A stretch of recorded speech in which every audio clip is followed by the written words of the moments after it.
पहले हमारे जीवन को सस्टेनेबल अगर बनाना है तो 3 बातें बहुत महत्वपूर्ण हैं: ethics, economy, ecology and environment. और इकोलॉजी एंड एनवायरनमेंट ऐसा है कि वो अगर अच्छा हुआ तो हमें डॉक्टर के पास जाने की जरूरत नहीं पड़ेगी। हमारे यहाँ जो जल प्रदूषण, वायु प्रदूषण और ध्वनि प्रदूषण है, इसके कारण हम हमारे जीवन की आयु कम कर रहे हैं।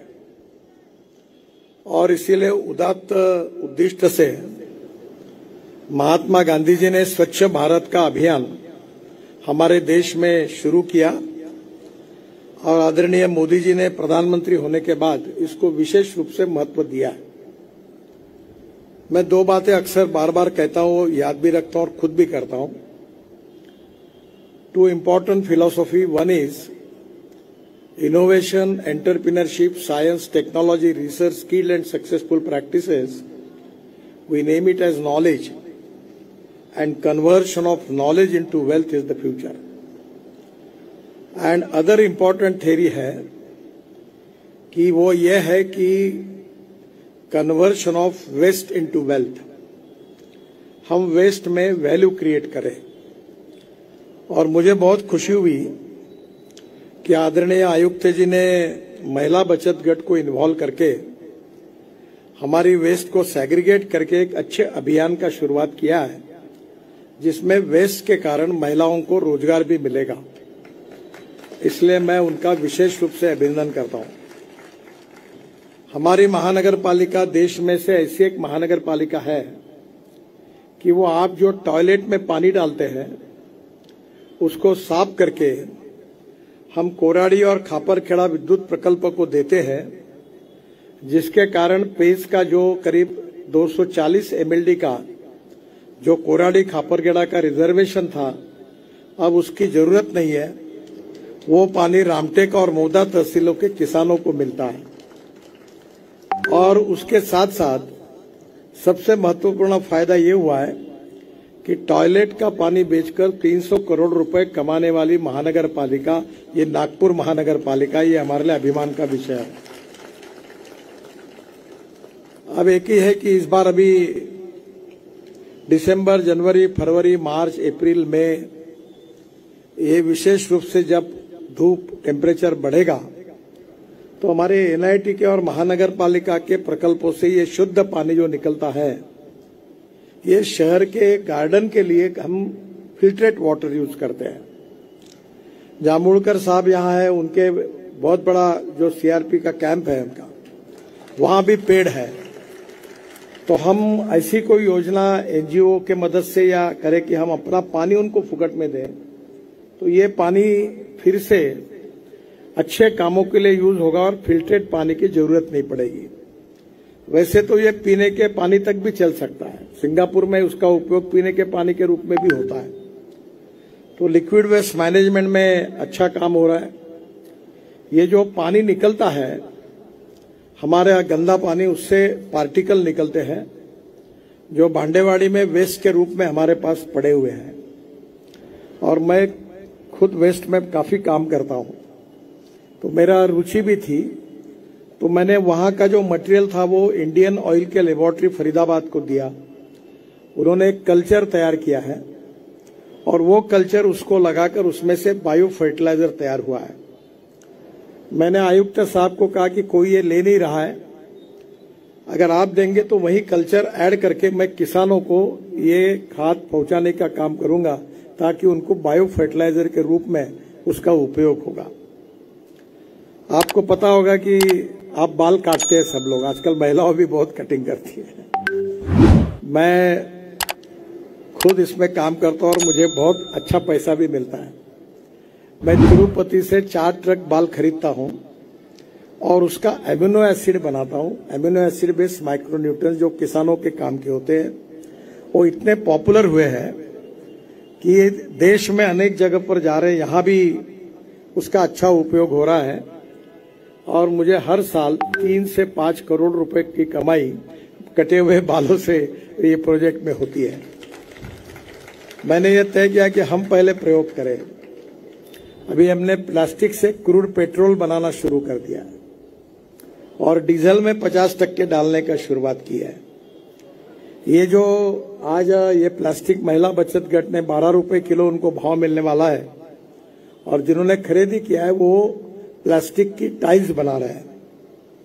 अभी मैंने सभी ऑयल कारपोरेशन के चेयरमैन की मीटिंग अगले सप्ताह में बुलाई है कि हमारे जो यूज टायर है उसकी रबर पाउडर को 15% तक बिटुमिन में डांबर में डालना और 7% डालना प्लास्टिक। तो हमारे देश का इंपोर्ट 80 लाख टन का है और 40 लाख टन केवल हम तैयार करते हैं।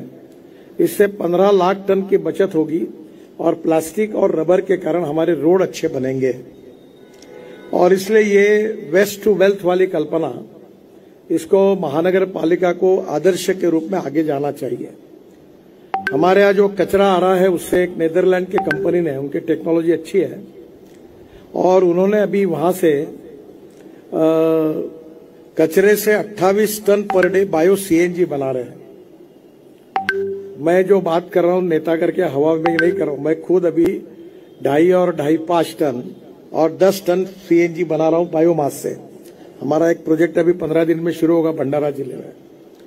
तो आने वाले समय में इसमें बहुत वायबिलिटी है। 2-4 दिन पहले मैं मुंबई में था तो मुझे अंबानी मिलने के लिए आए थे और वो 600 प्रोजेक्ट डाल रहे हैं। ये जो राइस स्ट्रॉ होता है, परली होती है, बायोमास होता है, कचरा होता है, गोबर होता है, इससे बायो सीएनजी और बायो एलएनजी बनाने की। मेरे आयुक्त हमारे चौधरी जी को एक विशेष रूप से अनुरोध है कि इस महानगर पालिका में पेट्रोल डीजल की गाड़ी खरीदना बंद करो। ये मैं ट्रांसपोर्ट मंत्री करके भारत सरकार ने भी 15 साल की पुरानी गाड़ियों को स्क्रैप करने की योजना बनाई है और मैं अभी जिस गाड़ी से आया हूं वो इनोवा है, टोयोटा कंपनी की, वर्ल्ड की पहली गाड़ी है जो किसानों ने तैयार किए हुए 100% बायो इथेनॉल पे चलती है, 60% बिजली तैयार करती है और 40% इथेनॉल पे चलती है। पेट्रोल का भाव 120 रुपए लीटर, डीजल का 110 रुपए, इथेनॉल का 60 रुपए। तो पेट्रोल की तुलना में अगर एवरेज निकला तो ये केवल 25 रुपए लीटर पेट्रोल का भाव हो जाता है। आप में से अनेक लोगों के पास स्कूटर या मोटरसाइकिल होगी, मुझे आपका सहयोग चाहिए। मैंने अभी बजाज, टीवीएस, हीरो, इन सब की बाइक ये फ्लेक्स इंजन ने इथेनॉल पे बनाई है और अभी वो मार्केट में आए और इंडियन ऑयल ने 400 पंप इथेनॉल के खोलने का तय किया, नागपुर में भी खुला है। तो मेरा आपसे अनुरोध है कि अभी सीएनजी भी तैयार हो रहा है। अभी बजाज कंपनी की मोटरसाइकिल मैंने सीएनजी के ऊपर पुणे में 1 महीना पहले लॉन्च की तो 1 किलोमीटर के लिए पेट्रोल के लिए 2 रुपए 25 पैसे खर्चा आता है और सीएनजी के लिए 1 रुपया आता है। अब electric, ethanol, methanol, biodiesel, bio LNG, bio CNG और हाइड्रोजन ये सब आ रहा है और हाइड्रोजन भी महापालिका बना सकती है। हमारे कचरे से मीथेन बनाकर मीथेन से हाइड्रोजन बनाएंगे तो हम हमारे देश को ऊर्जा को आयात करने वाला नहीं, ऊर्जा को निर्यात करने वाला देश बन सकते हैं। मैं 2004 से स्वच्छता अभियान के द्वारा ये सब कामों को प्रोपोगेट करता हूं तो पहले लोग मुझे हंसते थे। अब G20 की अलायंस हुए बायोफ्यूल और अल्टरनेटिव फ्यूल की और हमने खुद नागपुर महानगर पालिका में जितना कचरा होता है उससे 1000 गुना ज्यादा कचरा हमने दिल्ली मुंबई हाईवे जो दिल्ली से मुंबई तक है उसमें और UR2 एक 10,000 करोड़ का बड़ा प्रोजेक्ट है उसमें, डोलेरो अहमदाबाद एक्सप्रेस हाईवे में, चंडीगढ़ में और कल 2 दिन में लगातार रहा तमिलनाडु, सब जगह मैंने मैंडेटरी किया और अब हम मशीन दे रहे फुकट में कॉन्ट्रैक्टर को कि वो कचरे को सेग्रीगेट करे और पूरा कचरा हम रोड कंस्ट्रक्शन में यूज करें ताकि हमारे देश में स्वच्छता होगी और कचरे से हमारे देश को मुक्ति मिलेगी। 80 लाख टन कचरा अभी तक हमने यूज किया है। तो मेरा आपसे अनुरोध है कि कचरे को वेस्ट टू वेल्थ, ये रोजगार का भी साधन हो सकता है और हमारे जीवन को भी सस्टेनेबल बना सकता है। हमारे महानगर पालिका में हम लोग नागपुर शहर के प्रदूषण को कम करे, स्वच्छता को और आगे ले जाकर पहले नंबर का अवार्ड मिला है। और दूसरी महत्वपूर्ण बात यह है कि हमारे यहाँ कचरे में कहीं भी गंदगी ना हो, ताकि आप लोगों को डॉक्टर के पास जाने की आवश्यकता नहीं पड़ेगी।